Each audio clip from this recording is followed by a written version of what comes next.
Y estamos a la espera, ya son las 10:05 de la mañana. Están reunidos los jueces de la Corte Suprema que podían definir hoy, expedirse al respecto del tarifazo, los incrementos en las tarifas de gas. Recordemos, ellos resuelven al respecto de la apelación que ha presentado el Gobierno Nacional luego del fallo que anulaba los aumentos en este sentido, ¿no? En el área del gas. Bueno, aquí Julián Guarino, Gustavo Silvestre. Buen día a ambos. Buen día, ¿Qué tal, Dani? Gato? Buen día, Antonio. Bien, bueno, esperando una resolución de la Corte que habrá que ver en qué sentido sale, obviamente, pero que si es como está trascendiendo de último momento, que la Corte va a avalar el incremento del gobierno en boca de pozo, la verdad que es un aval de la Corte al tarifazo liso y llano. Si esto queda así, si es lo que está trascendiendo, que la Corte avala el incremento de boca de pozo, es un aval de la Corte al gobierno, es un aval de la Corte al tarifazo, porque eso está representando el 70% del aumento. Claro. Y ahí no hay audiencia que valga, porque van a decir o dicen que le corresponde al gobierno hacer eso. Por el 30% ya es mínimo, pueden hacer una audiencia por el 30% restante, puede decir la Corte, pero es mínimo.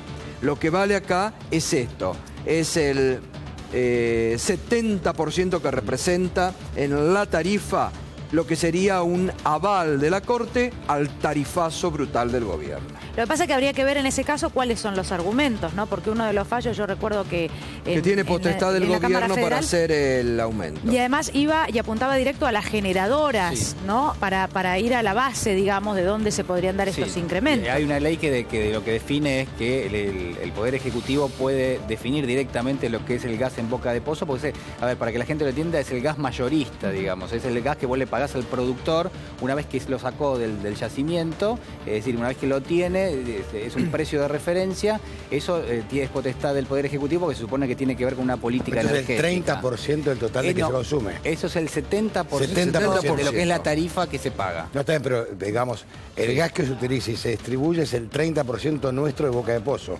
El resto se importa. No, hay un 30% aproximadamente que se importa. El 70% es producción nacional. De eso, y el otro 30% se importa. Claro. Sobre entonces, eso puede la Corte... Claro, porque lo que se dice generalmente es, bueno, si el objeto de lo que son las medidas cautelares y de lo que va a terminar definiendo la Corte Suprema son las audiencias públicas que no se hicieron, es decir, que el gobierno no utilizó la vía administrativa como tenía que hacerlo para eventualmente impulsar un incremento de las tarifas, al mismo tiempo lo que se dice es, bueno, pero las audiencias están indicadas para todo lo que es la parte de transporte y distribución del gas, no para la generación. Y el gas en boca de pozo es el precio del gas de la generación. Claro. La generación. Entonces, esa es la discusión, y como marcaba muy bien Gustavo, digo, en la medida en que la Corte avale el incremento, ya es el 70% casi de lo que ha sido la tarifa fijada, ¿no? Sí, por eso. La verdad que si va, hay que esperar, ¿no? Estos son los rumores de último momento y sobre eso estamos especulando. Tal vez hacemos mal en especular. Pero bueno, estamos advirtiendo que si hay esto y no hay la posibilidad de audiencia pública, la Corte avala el tarifazo. Igual la audiencia no es vinculante. Con lo que eso va a significar. La audiencia no es vinculante igual. No, obvio. La audiencia es un modo de exponer las partes, los afectados, los consumidores, pero no es vinculante. El Estado también no hay que desprender de esta decisión de la Corte todo el clima político que se ha generado alrededor de la Corte, de presiones políticas clarísimas por parte del gobierno y que muy bien reseñaban en los últimos días el colega en ámbito financiero, Gabriel Morini, y además también el domingo en Página 12, que hay muchas presiones sobre Lorenzetti, sobre Hayton de Nolasco. Bueno, Hayton de Nolasco ha violado la ley. O sea que tampoco... A ver, Hayton tiene un juicio iniciado en el juego de Bonadío por su hija, Elena Nolasco Hayton. No ella, la hija. Y ella también, porque ella, Lorenzetti y Maqueda, pues ellos firmaron... tenés razón, claro. Ellos firmaron el nombramiento. El nombramiento. Y por ley, ningún familiar directo puede ocupar un cargo en la Corte. Y tiene un sueldo de camarista. Bueno, ayer, por ejemplo, me comentaban a mí, una persona muy allegada al Poder Judicial, al gobierno, y que está muy empapada de estos temas, el porqué de la reunión secreta entre Macri y Lorenzetti. y me decían que no tuvo nada que ver con las tarifas, sino que por un pedido especial de Lorenzetti al presidente de la Nación para que paren a Carrió. Para que la paren a Carrió y para que pare Carrió con las denuncias en contra de Lorenzetti por presunto enriquecimiento ilícito y por... mal manejo de fondos. Y por el juicio político que Carrió tiene amenazado. Por el mal manejo de fondos. Entonces, la uno Corte, se pregunta de acá, frente a este contexto, frente a una recusación que Lorenzetti tiene, frente a esta reunión secreta, frente a los que marcaban los colegas esta semana, de presiones políticas sobre el tribunal, ¿puede un juez de la Corte fallar hoy en un tema tan álgido socialmente? ¿Tiene tranquilidad de conciencia y tiene entidad moral, me lo estoy preguntando, para fallar hoy en el marco de estas presiones un juez de la Corte? Gato, te voy a decir una cosa. Si es juez, se tiene que marcar presiones. Si no, que renuncie, que se vaya. Ahora, si tienen entidad moral para hacerlo, es otro tema.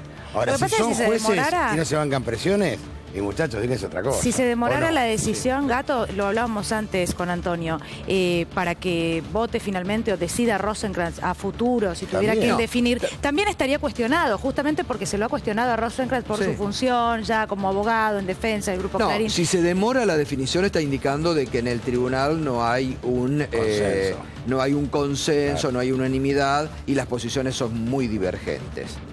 Pero convengamos que al menos cuando la Corte era de 3 miembros, el que le marcaba el pulso a la Corte era Lorenzetti. Sí, eso es cierto.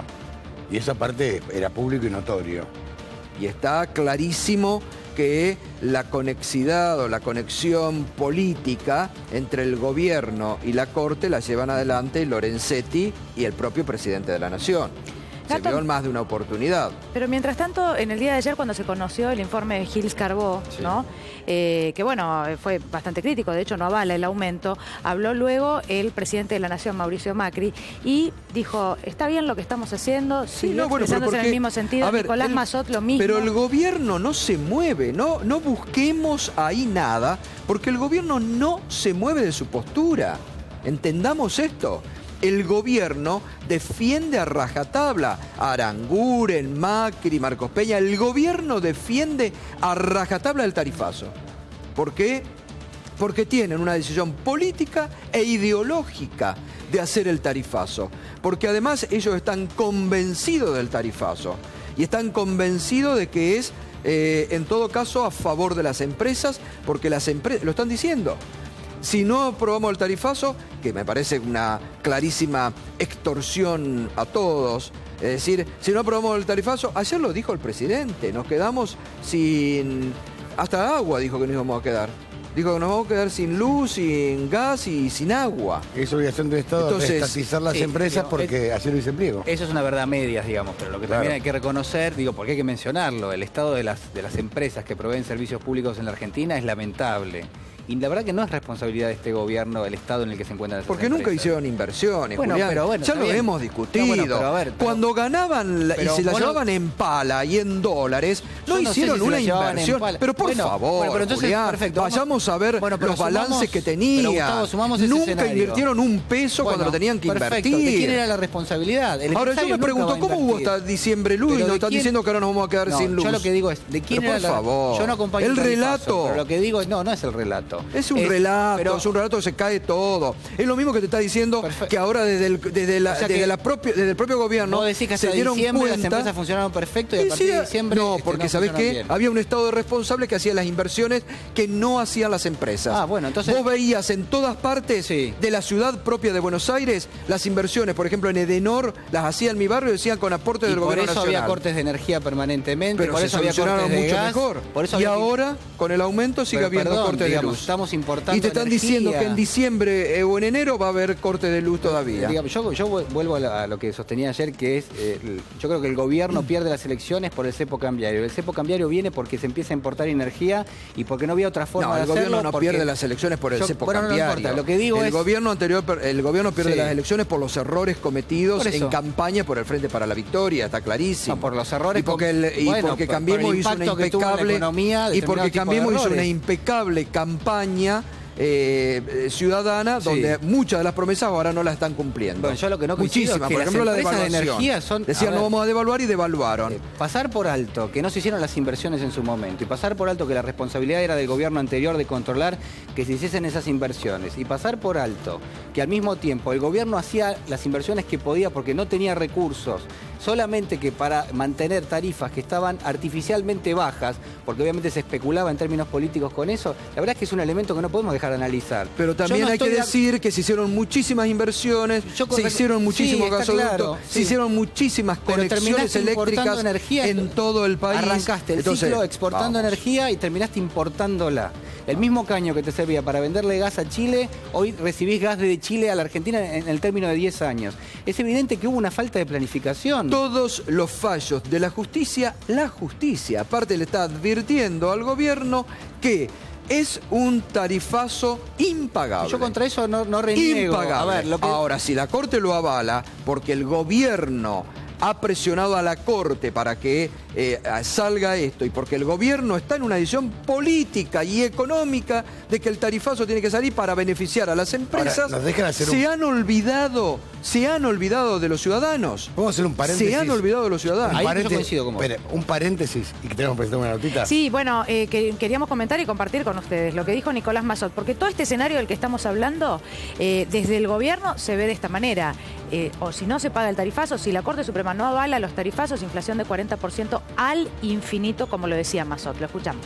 Es totalmente entendible en varios de los casos que vos mencionaste, sobre todo en el gas, que es donde está la principal preocupación, que esos aumentos generen semejante angustia.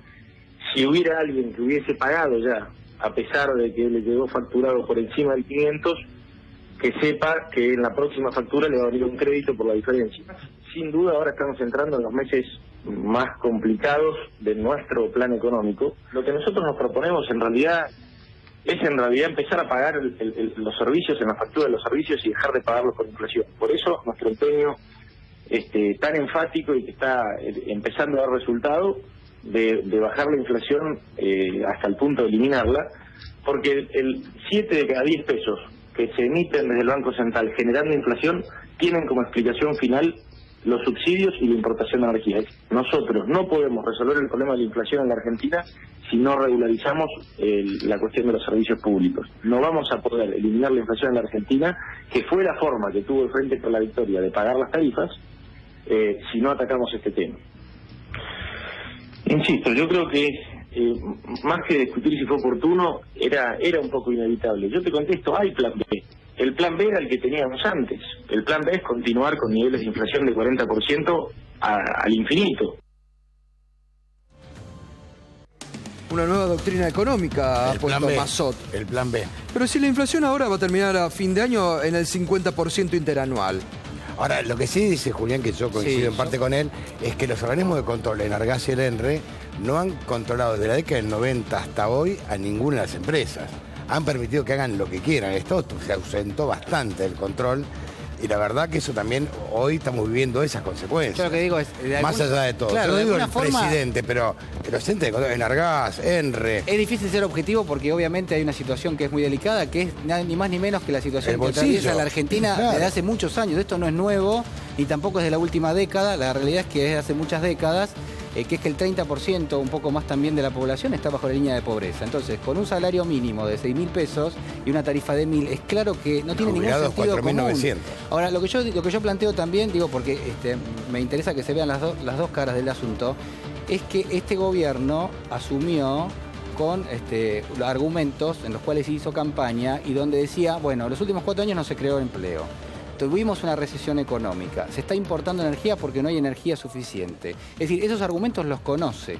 Entonces tiene una responsabilidad que es tratar de corregir eso sin afectar al grueso de la gente. Al usuario, claro. Porque finalmente el que le termina dando los recursos también te decían que lo iban a devaluar y devaluaron, que no iban a... Somos todos nosotros, digamos, los que terminamos dando... Entonces la verdad que hay una responsabilidad del gobierno en decidir, bueno, ¿en qué voy a gastar los recursos? Que tengo que yo subsidiarte a vos. La Argentina tiene 150 impuestos que se pagan, digamos. De hecho, uno de los temas del día es que un auto cuando uno lo va y lo compra, el 50% ahora, si la situación hubiera sido tan delicada como ahora dice el gobierno, de la pesada herencia, lo demás. Delicada. Si la situación hubiera sido tan delicada, vos cuando asumís la responsabilidad de un Estado y de gobernar para todos, y sobre todo tener en cuenta el sector social más vulnerable, no le concedés al campo todo lo que le concediste, a las mineras todo lo que le concediste, y te quedás sin recursos para ir a la actividad social que es responsabilidad primordial del Estado. Yo lo que digo, y eso el gobierno no lo tuvo en cuenta. Ahí yo la verdad que... Siempre ha tenido en cuenta a los sectores más poderosos.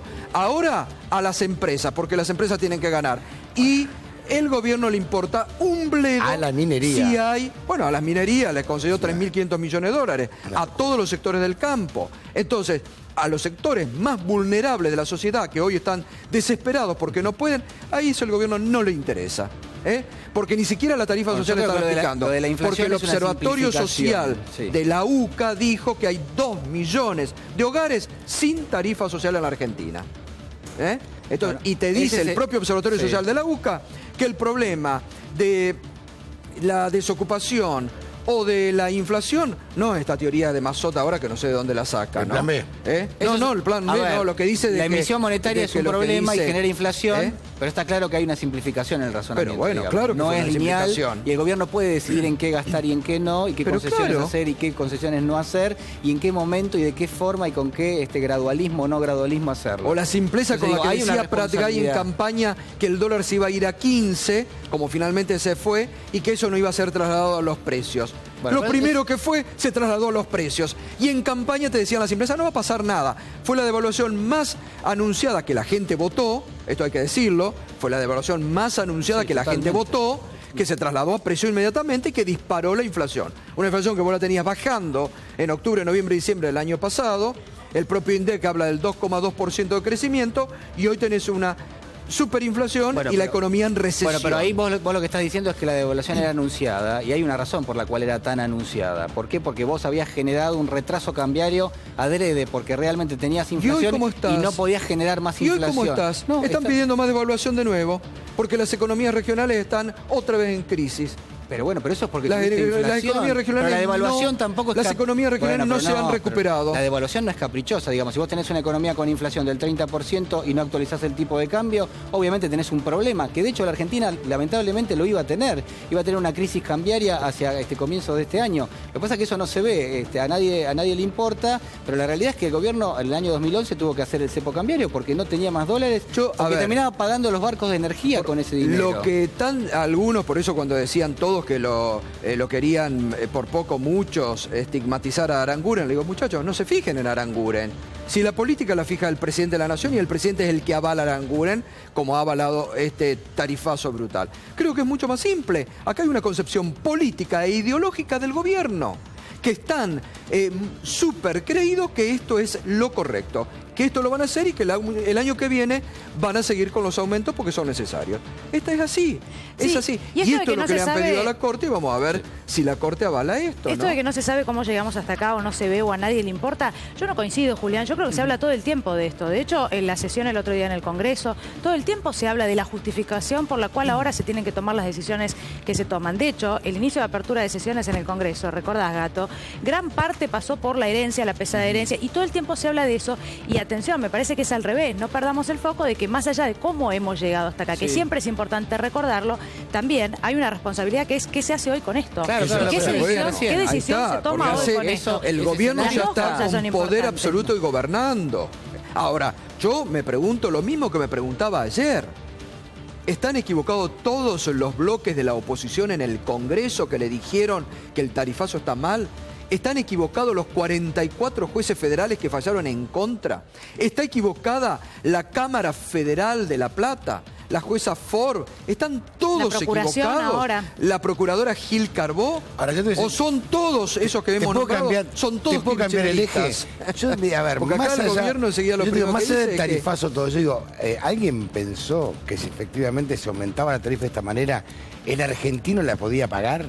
Bueno, nadie se lo preguntó. Porque Yo la creo que pregunta del ese es millón para mí es nadie se lo esta. preguntó. Ese es el principal error, Claro. digamos. ¿Por qué? Porque ¿La se podemos discute- pagar? Se discute en términos Pero técnicos porque- cuál tendría que ser la No, tarifa. no, no, se pero equivoca. Dejame terminar la idea. Es más simple. Se discute en esos términos y vos pasás por alto que la Argentina está atravesando una recesión económica, que hay gente que se quedó sin trabajo. Vos recién mencionabas 2 millones de hogares. Esos 2 millones de hogares, nosotros hablábamos con quienes hicieron el informe del AUCA, lo que te dicen es, no son 2 millones de hogares que venían recibiendo subsidios, son 2 millones de hogares que no los venían recibiendo, que no quieren tenerlos, de hecho, no quieren tener subsidio. ¿Por qué? Porque quieren salir a trabajar, quieren que el fruto de ese trabajo de alguna manera resuelva lo que son sus necesidades, quieren tener un adicional para hacer sus consumos. Digo, es gente que no está de alguna manera habituada a recibir un subsidio o que no quiere adherir a la tarifa social. Ese es uno de los problemas que tiene ese sector, que no está Yo no habituado. Sé si no quiere adherir a la tarifa Ahora social, quiere, pero está claro, porque lo que te dicen los tema investigadores es, de la UCA es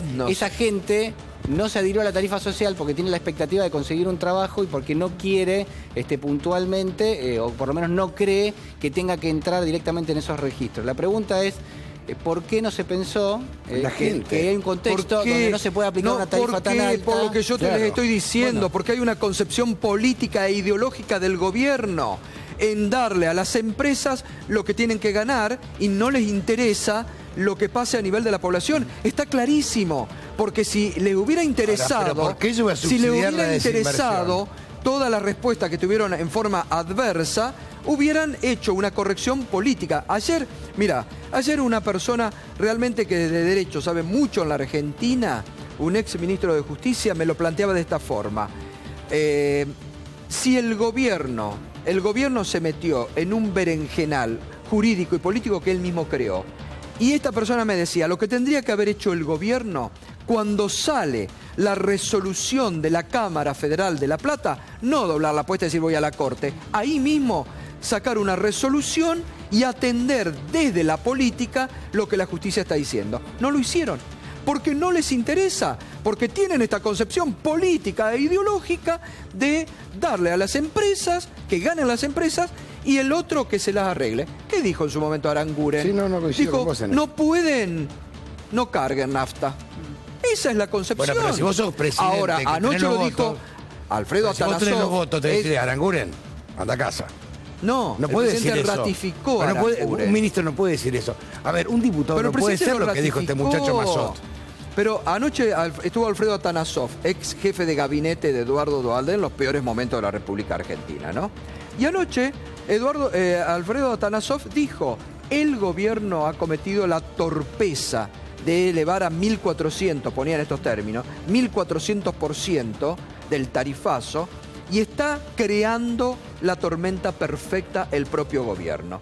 ¿Por qué? Decía Atanasov, porque el gobierno se está olvidando del condimento social. De la gente, del ciudadano. Bueno, yo te iba a decir, Gato, también esto como estrategia política, más allá de que vos digas, bueno, es una cuestión ideológica, ¿no? El gobierno sabe que hay gente que cobra poco y que no le alcanza, pero no le importa. Como estrategia política de cara a 2017, ¿cuánto tiempo dura si vos te olvidás de aquellas personas que cobran 8.000, 10.000 pesos y tienen que pagar mucho de tarifas? 5.000 pesos. ¿Cuánto tiempo te dura? Porque esa gente tiene que votar el año que viene. Bueno, pero hoy por hoy, esta es la concepción del gobierno, y lo dicen todos los días. Y redoblan la apuesta todos los días, porque teniendo la posibilidad de hacer una corrección desde la política sin judicializar todo, no lo han hecho. Entonces, ¿por qué? Y el presidente, reitero, ha bancado a Aranguren y ha bancado la toma de decisiones que ha hecho Aranguren. Por eso yo digo que esta es la concepción política e ideológica del gobierno. Bueno, de hecho, el monto de las retenciones es equivalente al incremento que se necesita para cubrir este dinero. Ayúdame, porque yo no recuerdo los números. Similar a la cantidad de dinero que ingresaría con los incrementos de tarifas, ¿no? Sí, no sé cuánto es. Ahí el problema es el siguiente, digamos. La lectura que hace el gobierno de la economía es: yo tengo que dejar de penalizar a aquellos sectores que me venían dando recursos que yo, como gobierno, giraba para determinado tipo de subsidios. ¿Por qué? Porque ese que en algún momento me podía aportar a mí, como son las economías regionales, como es el campo, después en determinado punto se le fueron limando los márgenes de rentabilidad. Es decir, alguien que tiene que poner en marcha un tractor o que tiene que poner en marcha una cosechadora para llevar adelante lo que es su actividad económica, le estaba faltando incentivo para hacerlo. ¿Por qué? Bueno, porque pagaba 30%, 35% de impuestos. Entonces, ¿qué hace el gobierno cuando asume? Dice, bueno, le bajo un poco los impuestos a ese hombre porque ese también pone en marcha el país y ese es el que me genera, recursos, digamos. Pero quizás hay que menos tiene también. yo creo que el problema acá es... un término medio. Claro, yo creo que el problema acá es el gobierno hace esa jugada, que a mí me parece bien, yo la respaldo, porque digo, vos al tipo que trabaja, al tipo No, que... el motor de la economía, si vos. Claro, el sector que te está dando a vos como gobierno los recursos para que después puedas distribuirlo, no lo podés penalizar, porque en determinado momento le pones tantos impuestos que finalmente, digo, no trabaja.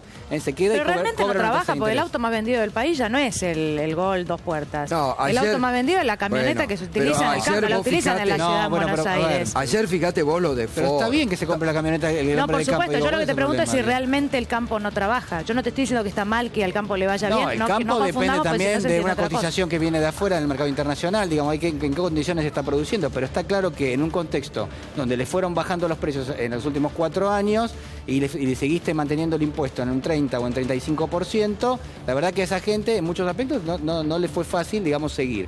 Al gran empresario, al hombre de campo que tiene muchos recursos, sí, al pequeño y mediano no, está claro, porque había incluso Pero lo que pasa problemas. es que la sensación que yo tengo es que no se pensó.